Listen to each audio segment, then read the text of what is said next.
Tharad modern હોસ્ટેલમાં વિદ્યાર્થિનીઓનો warden સામે ઉગ્ર વિરોધ.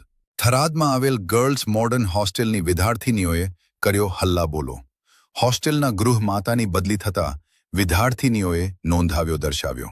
વોર્ડન આશાબેનને ફરી મૂકતા વિદ્યાર્થિનીઓનો ઉગ્ર વિરોધ. ગર્લ્સ હોસ્ટેલની ગૃહમાતા સામે વિદ્યાર્થિનીઓ અને વાલીઓએ CM પોર્ટલ પર રજૂઆત કરાઈ હતી.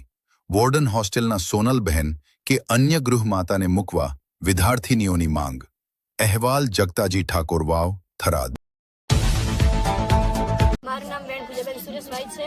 મોડલ સ્કૂલમાં ભણું છું થરાદમાં અને ત્યાંની હોસ્ટેલમાં KGBમાં રહું છું.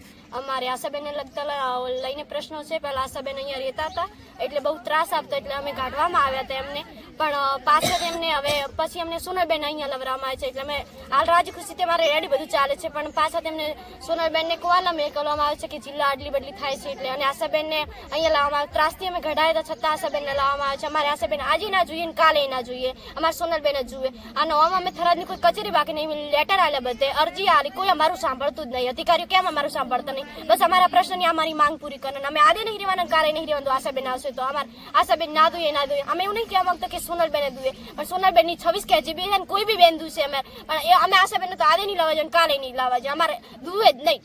બસ આટલું કહેવા માંગુ છું. અમારે અધિકારીઓ અહીં કનાવે, અમારી માંગ પૂરી કરે. બસ અધિકારીઓને આવું જ પડશે ફરજિયાત.